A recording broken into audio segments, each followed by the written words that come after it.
We can now speak to Andy Devlin, the man who broke the Ibrox story for Sunsport this afternoon. Andy, this will be a major shock to most Rangers fans. The fixture list for the new Premiership season doesn't come out until next Thursday. They're obviously awaiting a Champions League qualifying draw as well. How do you think this news about the stadium delay will be received by supporters? Not well, Roger, to put it bluntly. Yeah, it's a major inconvenience for the supporters, for the club. As you mentioned, you know, potentially two Champions League qualifiers sandwiched between two Premier League matches at home at Ibrox. There's obviously the potential for a Premier Sports Cup game as well in August to be staged at Ibrox. All of that will now be moved. It won't go ahead in Govan due to the delay in the ongoing works in the Copland Road Stand. So you're now going to have a situation where, as you know, I've been on the phone to a few people through in Edinburgh this afternoon. Rangers are in discussions with Murrayfield. It really is, Roger, the only viable option, because you have a situation where Hampden, I think, has staged 3 concerts during the month of June. Hampden is down to be resurfaced. Queen's Park, I don't think we'll play a home game there until after Scotland play Poland on September the 5th, I think is correct. So Hampden is off the table. So realistically, the only viable option that Rangers have at the moment at their disposal is Murrayfield. And it goes without saying, the majority of the Rangers support in Glasgow, in the west of Scotland. There's still a number of supporters come from Northern Ireland and further afield. It just extends their journey and it makes it a costlier experience for them as well. Of course it does. Of course it does. And I think this is why Rangers have tried to get this information out as quickly as they can. There's obviously been a delay, as I say. I think it's steel they're waiting to take delivery from, coming in from Asia. My understanding is that won't be in Southampton until July the 21st. So the logistics of it all, Roger, by the time that gets up to Glasgow, and then obviously the ongoing work that has to be completed. Rangers are behind the scenes, maybe hopeful that you know, maybe 2 games late August could be staged at Ibrox, but the contingency plan in place at the moment is just to write off the month, which is a huge inconvenience to supporters, as you say, travelling from near and far to support the club. It's a huge inconvenience to the club in terms of lost hospitality revenue. And also for the players and for Philippe Clement, it's a new team he is building. You and I both know the importance of these Champions League qualifiers. You don't get time in Glasgow. Philippe Clement's had a season. He's delivered the Viaplay Club or the Premier Sports Cup as it is now. He has to hit the ground running. Now, you know the atmosphere at Ibrox on European nights. Rangers are now going to be robbed of that for potentially 2 qualifying matches. It's a huge blow for the manager. And listen, we've all had work done in our own homes. You see, you know, work done in offices and city centres. Sometimes they are liable to delays.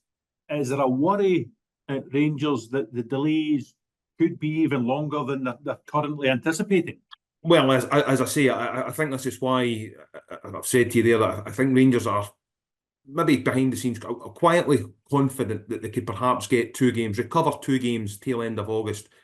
They are, however, trying to do the right thing and write off the month as a whole. I think they would be absolutely stunned if this rolls into September, Roger. I think they really be. I have a degree of sympathy, or more than a degree of sympathy, I should say, for John Bennett. The chairman, as my understanding is, the chairman has sought repeated assurances that this work and this contract was going to be delivered on time. He got those assurances, only to discover at the beginning of June, maybe the first week into June, that in actual fact, this steel that they are waiting to take delivery of would not be in the country until July the 21st. So he's been a bit blindsided by all of this as well. He knows he is the man that's going to have to be the lightning rod for all of this. He is the one that's going to bear the brunt of the fans' understandable anger and all of this. James Bisgrove, the departing chief executive, who I think leaves the club today, I think this is his last official day at Ibrox, has obviously timed his departure pretty well. Somebody else on site, I think, has already lost their jobs. So, you know, rest assured, the Rangers hierarchy are less than impressed with the way this has shaken down, Roger. And they, I'm afraid, are going to have to pick up the pieces and try to ensure that Ibrox, is able to host football games from the beginning of September onwards. John Bennett has now stepped forward. He's front and centre. He's taken on the role of executive chairman in the absence of James Bisgrove. Where do Rangers stand in terms of finding a new chief executive? Again, I think that's ongoing. I think this, Roger, the priority for John Bennett this summer was giving Philip Clement and Niels Copland the support, both the financial support and the emotional support they needed to restructure and rebuild this squad. Kemal Roof, John Lundstrom, Borna Barisic, Ryan Jack, John McLaughlin, key players have left this in the window. It's a massive, massive rebuild that Philip Clement is undertaking. And John Bennett, wanted to spend his summer fully focused on that.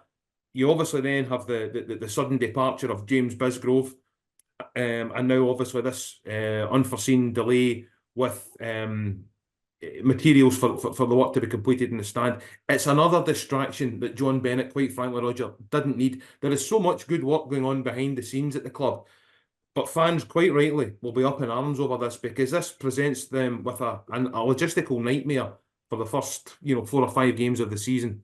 If every cloud has a silver lining, that silver lining for the fans today might be the imminent arrival of Connor Barron. We believe a 4-year contract has been agreed with out of contract Aberdeen players. Should the fans expect him to be confirmed in the next 24, 48 hours, Andy? Yeah, very much so, Roger. It's a done deal. I think you broke the story first of all last week, so many congratulations to you. A 4-year deal, as you say. Rangers they're having to contend with bad news today. I think they would much rather focus on this rebuild. This would be the 4th signing of the summer, following Jeffrey, Cortez, and Quinton Nasala. There's obviously more to come this summer.